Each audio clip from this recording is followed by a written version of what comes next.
Olá, tudo bem? Bem-vindos ao segundo bloco do programa Profissionais de Vendas. O programa fala de marketing, vendas e publicidade.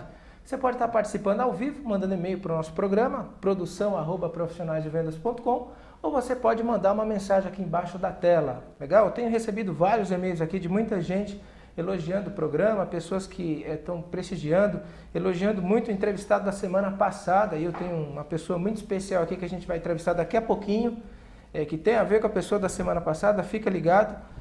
E eu quero agradecer algumas pessoas que estão mandando muitos e-mails para nós e acompanhando e indicando o nosso programa. O Júnior Souza aqui de São Paulo, obrigado Júnior, sempre presente aí toda semana nos programas. A Roseli Martins, o Romário Martins e tantas outras pessoas, obrigado. E agora no segundo bloco, a gente vai falar de um tema bastante importante sobre vendas, né? Nós vamos falar sobre fidelização e gestão de clientes. E para isso eu tenho a honra de receber ao meu lado o Denis Pena. Tudo bem, Denis? Tudo ótimo, obrigado pelo convite. Prazer estar aqui. Eu que agradeço. Eu até estava dizendo aqui antes de começar a anunciar teu nome, que a gente falou na semana passada com o Eric, né, Pena? Exato. E você e ele são coautor desse livro aqui, Motivação Nota 10. Aliás, o Eric teve uma entrevista muito legal para nós na semana passada. Eu tive muitos e-mails que eu tenho que caminhar para o Eric, de gente elogiando aí a entrevista dele. Turma, para você que está aí conhecer um pouquinho mais o Denis, ele é graduado em Ciências Jurídicas, tem pós-ADM e uma vasta experiência aí na área de vendas. E para começar o nosso bate-papo, Denis, eu queria que você falasse um pouquinho sobre fidelização de clientes, né? O que é fidelização de clientes? Bacana, obrigado mais uma vez pelo convite, um prazer estar aqui, uma honra escutar os elogios ao Eric, meu irmão, um prazer, meu inspirador.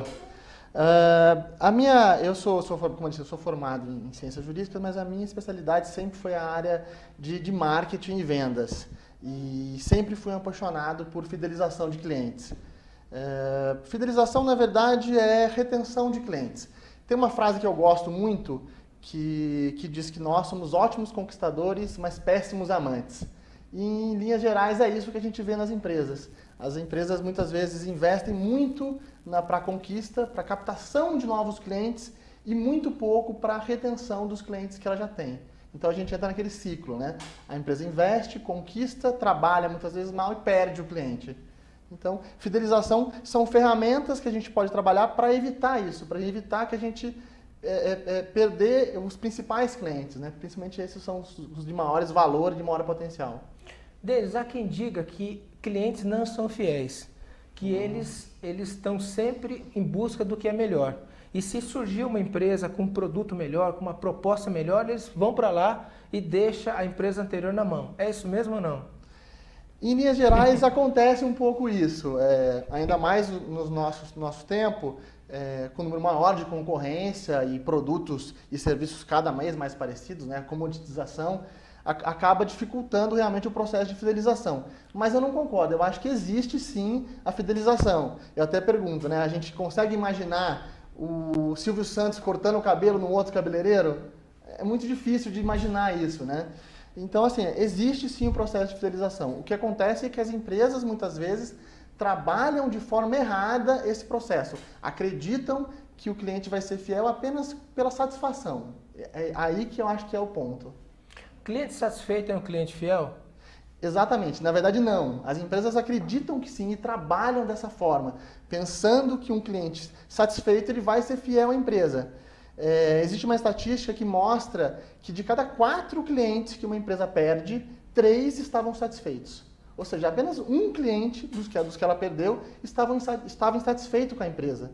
O que demonstra isso que a satisfação não garante um cliente fiel à sua empresa. Por exemplo, um caso que a gente pode imaginar disso, vamos imaginar um empresário que trabalha numa empresa e na rua do escritório dele ele tem um restaurante. E ele almoça ali toda semana. É próximo ao escritório, ele pode ir a pé, então é fácil acesso, o restaurante tem uma comida boa, uma variedade boa, o preço é justo, o atendimento é bom. Posso dizer que ele está fiel, muito satisfeito com aquele restaurante. O que acontece? Se abrir um restaurante mais próximo, e aí for uma novidade, tiver uma comida aparentemente tão boa quanto, um preço, uma promoção, um preço um pouco mais barato, o que vai acontecer? Possivelmente ele vai experimentar. O ser humano ele tem essa capacidade, essa ideia de experimentar o novo, ele gosta do novo. Então, o que acontece? A satisfação, ele estava satisfeito com o restaurante antigo, mas mesmo assim ele mudou. Isso não garante. A satisfação não garante o cliente fiel. É preciso muito mais do que isso. É mais ou menos como a gente imaginar um jogo de tênis, por exemplo. Você entrar no jogo de tênis e você ter a raquete. Sem a raquete não tem nem jogo. Ou seja, se o cliente não estiver satisfeito com a sua empresa ou com você, você nem tem o cliente. Agora, manter o cliente fiel, ou seja, você ganhar uma partida de tênis, você precisa de muito mais do que a raquete. Quer dizer, além de um bom atendimento, precisa ter inovação. Inovação dentro daquilo que o cliente quer para que ele esteja satisfeito sempre, é isso? Exatamente, eu acho que a inovação é fundamental. E o ponto principal, eu acho que é relacionamento. É você entender bem o seu cliente e aí você poder inovar em cima disso, de maneira personalizada, pensando naquele cliente. Eu acho que é aí que é a chave do sucesso. Entendi. E hoje, por exemplo, no mundo plano, horizontal, onde tem a internet, quer dizer, a dimensão de pessoas, imagina, por exemplo, como é que dá para fazer para ter um atendimento realmente fidelizado com tantos clientes? Imagina um e-commerce, por exemplo, que não tem o contato físico, por exemplo, do vendedor com o comprador e tal. Como é que ele pode manter o cliente fiel com essa dimensão tão grande de país e gente comprando do mundo inteiro? Claro, é ótima pergunta. Realmente, o processo ele acaba ficando um pouco mais complicado. Mas, de certa forma, a internet possibilita um maior acúmulo de informação. Então, é mais fácil, por um lado, porque você consegue ter muito mais informação daquele cliente. Então, se você conseguir... A fórmula é a mesma. Para você fidelizar um cliente numa loja física ou na internet. O que muda é o sistema. A fórmula básica é entender bem o seu cliente. Então, trabalhar de forma individual, conhecer o cliente, relacionamento, entender o seu cliente para trabalhar de forma individual. E aí você vai aplicar ferramentas numa loja física ou na internet. Eu tenho uma frase que eu gosto muito que é assim, eu acho que a relação de consumo vendedor-empresa, vendedor-cliente ou cliente-empresa, ela é uma via de mão dupla. Então, por exemplo, se o vendedor ou a empresa quer que o cliente olhe para aquela empresa como única, ele tem que tratar o cliente como único. E não é o que acontece. Muitas vezes a gente vê o vendedor ou a empresa olhando para o cliente como um número. Eu sou uma empresa, eu tenho 1000 clientes, você é mais um do meu cliente. Mais um cliente, eu vou te atender bem. Mas eu quero que você, quando olhar para o mercado, não veja 200 empresas. Veja 200 e a minha. A minha é única. Ou seja, eu quero que o cliente me veja como único, mas eu não vejo ele como único. Aí a relação não funciona. A relação tem que ser dos dois lados, né? Deixa eu te fazer uma pergunta bastante interessante.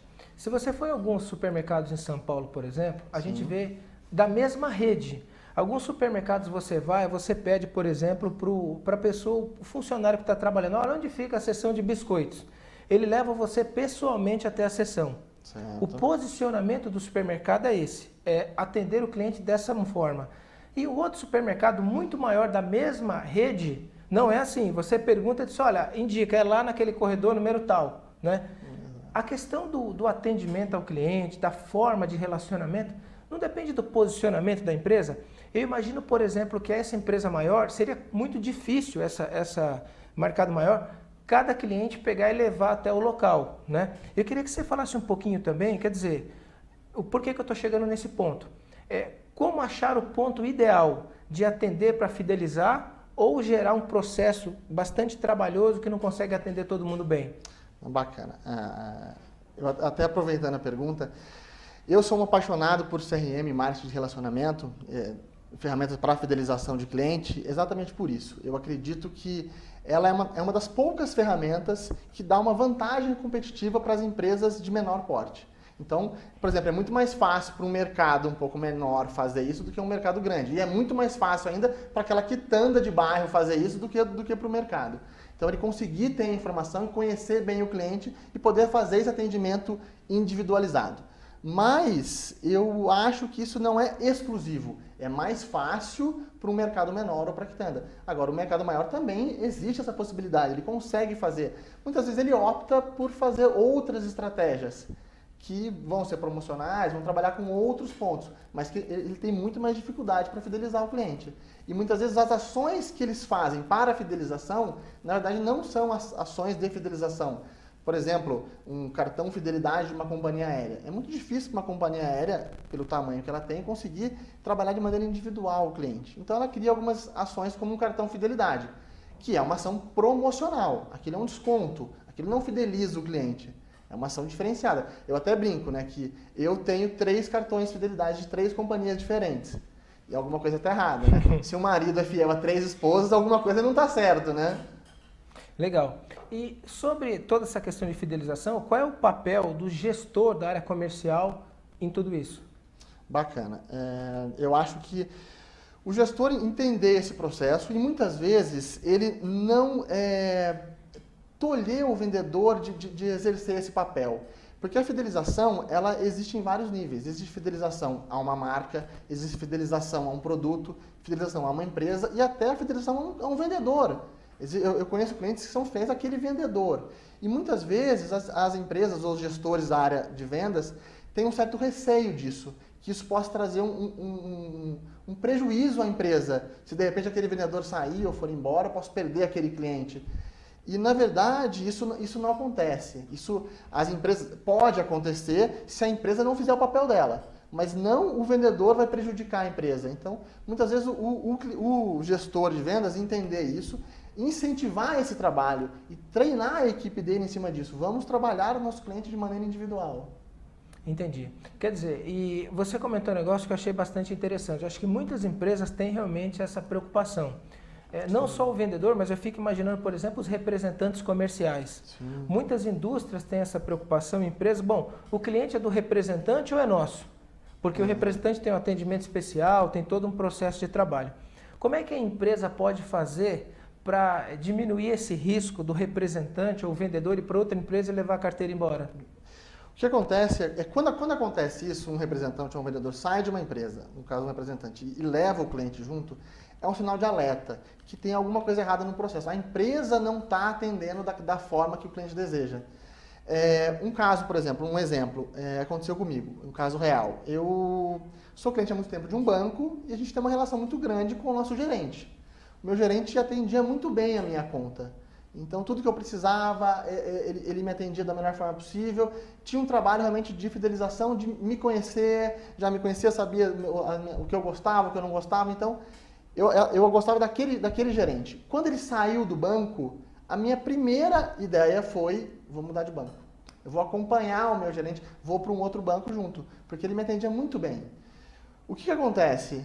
No dia seguinte, o novo gerente da minha conta entrou em contato e numa conversa de 10 minutos eu pude perceber que tudo aquilo que eu gostava na relação antiga ia continuar acontecendo. Ou seja, aquilo não era uma característica específica daquele gerente, mas uma característica da instituição. Isso gera 2 pensamentos na nossa cabeça. Primeiro, se eu continuar aqui, vai continuar igual. Então, eu não preciso mudar. E segundo, será que o novo gerente no novo banco vai ter aquela autonomia para me tratar daquela forma? Talvez não. Então, eu me mantive naquela mesma agência, naquele mesmo banco. Isso acontece nas empresas. Se um representante sai e vai para uma outra empresa e a empresa deixa isso livre, existe um grande risco dela perder aquele cliente. Mas se de maneira imediata ela apresenta um novo representante e aquele cliente percebe que vai continuar com o mesmo atendimento, com as mesmas características, essa chance é quase nula. Quer dizer, e você colocando isso até desperta aqui uma coisa interessante. Quer dizer, então, o banco ele tinha uma cultura de fidelização, uma cultura de bom relacionamento com os clientes. E essa cultura vem da direção, da gestão da empresa. Então, a gente pode falar que cultura de fidelização também é da alta direção da empresa? Com certeza, ela começa lá em cima, senão não funciona. Se não acontece isso, o vendedor vai ter, ou o representante vai ter essa característica e quando ele sair você pode perder o cliente. Porque a empresa não tem essa cultura, não está preparada para isso. Agora, quando a empresa toda, quando o gestor, quando o empresário ou o gestor de vendas trabalha dessa forma, você pode ficar tranquilo que isso não vai acontecer.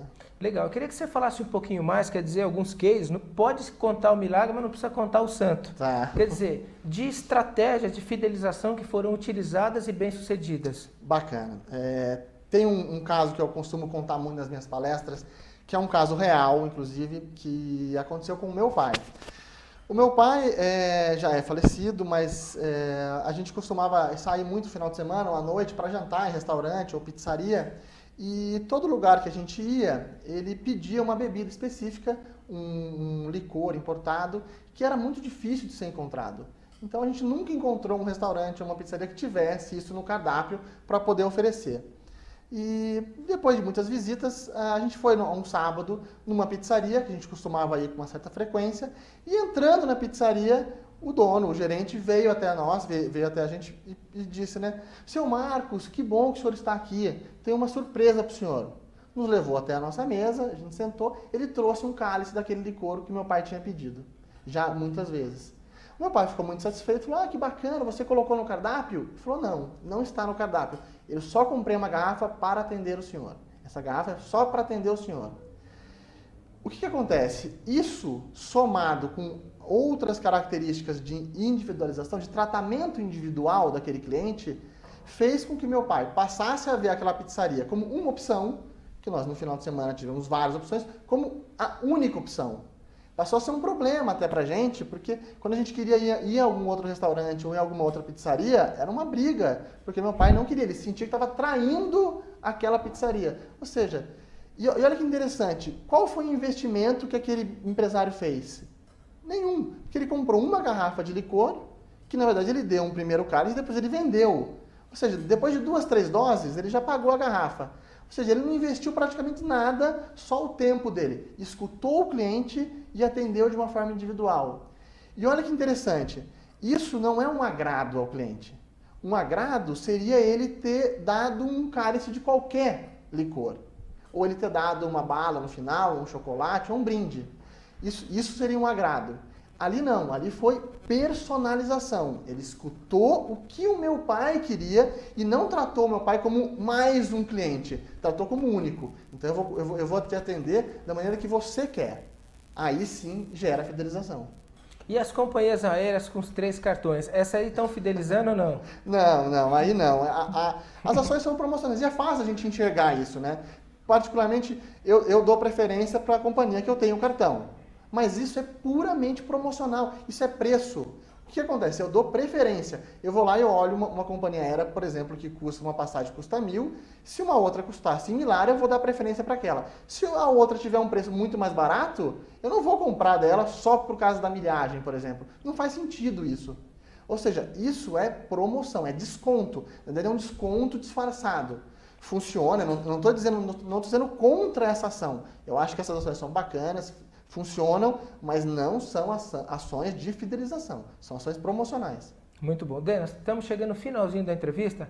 Dica, tem alguma dica especial que você queira dar para o vendedor que está nos assistindo, profissional de vendas? Bacana. Você, vendedor, primeiro, escute o seu cliente. Lembra disso, se você quer que o seu cliente te trate como único, trate-o como único. Se você escutar o seu cliente, conhecer bem o seu cliente e conseguir personalizar o seu atendimento, o seu cliente vai te tratar de uma maneira muito diferente. Como eu disse, isso é uma via de mão dupla. Se você tratá-lo como único, ele vai te tratar como único também. E se você não é vendedor, você é um gestor, você é um empresário, eu faço aqui um desafio. Se você investir 20% do que você investe para captação de clientes, ou seja, o que você investe em promoção, em publicidade, se você investir esses 20%, 10% em capacitação da sua equipe, treinamento da sua equipe e 10% para reter os clientes que você já tem, eu garanto que o seu resultado vai ser muito melhor. Faça essa estratégia durante 6 meses, depois pode me cobrar. Muito bom. Parabéns aí pela entrevista. E, Denis, para as pessoas que querem conhecer um pouco mais o teu trabalho como consultor, como palestrante, e as empresas que querem melhorar a sua fidelização, atendimento a clientes, como é que elas podem estar contatando você? Bacana. Podem acessar através do meu site, que é www.denispena.com.br. Lembrando que o Denis é com 2 N's e o Pena também é com 2 N's. E através da minha página no Facebook, que é /palestrante Denis Pena. Legal. Denis, mais uma vez obrigado pela entrevista, parabéns, uma entrevista bem legal. Manda um abraço pro seu irmão, Eric Pena, me deu um livro semana passada e um DVD, hein? Opa. O pessoal gostou muito do DVD dele, muitas informações legais, muito conhecimento legal, um grande estudioso, ele e você também, parabéns. Muito obrigado, eu que agradeço mais uma vez pela oportunidade aqui. Legal, e você que está nos acompanhando, obrigado mais uma vez por estar acompanhando o nosso programa. Lembrando que essa entrevista, e você pode conferir novamente essa entrevista no nosso portal, bem como outras entrevistas. Acesse lá o profissionaisdevendas.com, lá você pode encontrar oportunidades de carreira, e-books e várias informações para você aprimorar e alavancar a sua carreira em vendas. Mais uma vez, obrigado. Uma ótima semana para você e até a próxima terça, se Deus quiser. Até lá.